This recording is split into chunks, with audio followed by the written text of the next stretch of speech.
Will the Israel-Iran war crash the global economy? How can a single missile in the Middle East make your grocery bill go up in New York, London, or Karachi? Sounds crazy, right? But that's exactly what's happening. In recent weeks, the world has watched as tensions between Israel and Iran exploded into a full-scale military conflict. Missiles, airstrikes, cyber attacks, it's not just war anymore. It's a global alert. But here's the part that's rarely discussed. What does this war mean for the average person for you? Why are gas prices jumping overnight? Why is food getting more expensive, even in countries thousands of miles away? This isn't just a regional fight, it's a ticking time bomb for the global economy.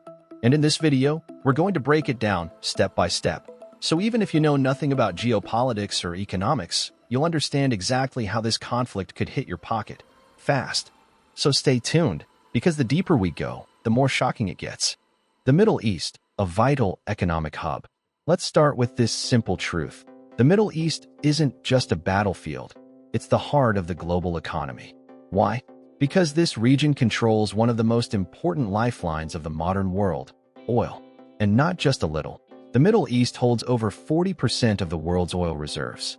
Iran alone is among the top 10 oil-producing countries on Earth. Now think about that.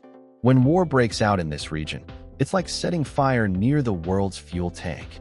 The Middle East also controls critical shipping routes, especially the Strait of Hormuz, a narrow sea passage between Iran and other Gulf countries. Around 20% of the world's oil supply passes through this tiny choke point every day. If that gets blocked, attacked, or even just threatened, oil tankers stop moving. Insurance prices go up. Fear spreads across markets. And suddenly, gas gets more expensive in Los Angeles. Power costs rise in India. Shipping delays hit Europe. One region, one conflict, worldwide consequences. Rising oil prices, the first domino. When war breaks out in the Middle East, the first thing to rise isn't just tension, it's oil prices. Like a domino falling, the global oil market reacts within hours, sometimes within minutes. Even if no oil pipelines are hit, even if no ports are closed, the mere threat of war between Israel and Iran is enough to shake the entire energy market. Why? Because markets run on fear and uncertainty. And this war delivers both. Let's break it down. Iran is a major oil supplier. If the Strait of Hormuz is blocked or attacked, tankers carrying millions of barrels of oil each day could be stranded. If Israel strikes inside Iranian borders, especially near oil infrastructure, the fear of supply disruption skyrockets. So what happens next? Crude oil prices jump. Gas stations around the world raise prices. Airline tickets climb. Shipping costs surge. Now here's the kicker. When fuel becomes more expensive, everything transported by land, sea, or air also becomes more expensive. That means groceries, electronics, clothes, even your next Amazon delivery all start to cost more. And just like that, one more higher oil prices, global price hikes. Ripple effects on global markets. So oil prices rise, but that's just the first wave.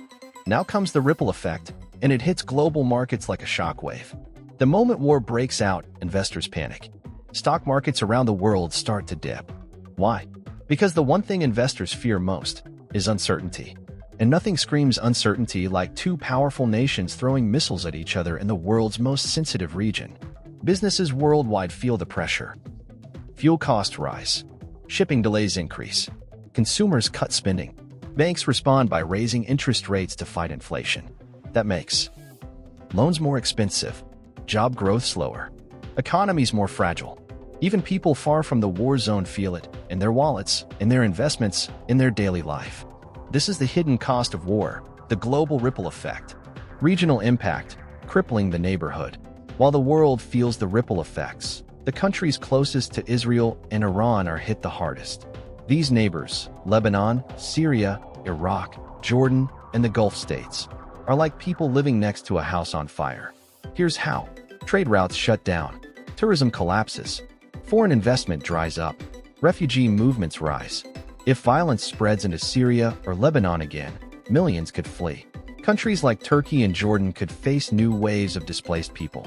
Electricity, food, and fuel shortages hit faster. And for people who aren't even involved in the war, they may suffer the most. Supply chain disruptions. You've heard the phrase, everything is connected. But during war, it becomes painfully true. Shipping routes are at risk. Trucks stop. Flights cancel. Raw materials don't move. No oil. No plastics. No shipments. No electronics. Global factories, even ones far from the region, feel the shock. Imagine this. Your phone, delayed. Your car, backordered. Your groceries, more expensive. One small choke point in the Middle East can create weeks of delays worldwide. War breaks the machine, and we all feel the slowdown. The dollar, gold, and safe havens. When the world panics, it runs towards safety. And in finance, safety means the US dollar, gold, government bonds. Investors pull out of risky places and jump into these havens. The dollar gets stronger. Gold prices surge. Poorer countries suffer. A strong dollar makes imports expensive for smaller economies. Their currencies drop. Their people pay more.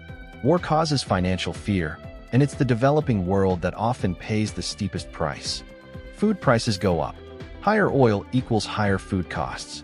Period. Fuel runs tractors, trucks, and storage. Food exports from the region slow or stop. Countries hoard supplies.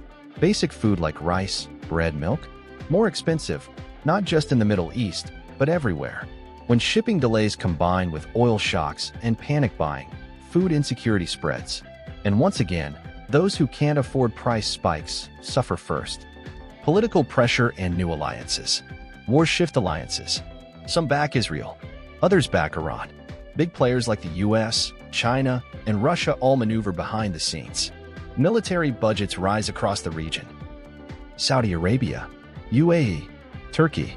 Money flows to weapons instead of schools or healthcare. Governments spend more to prepare, but the real cost falls on citizens. This war is becoming more than a conflict. It's a global power reshuffle. What this means for you? Gas prices? Up. Groceries? Up. Loan interest? Higher. Job security? Shaky in some industries. Inflation spreads. Wallets shrink. And you didn't start the war. You're not even near it. But you still pay the price.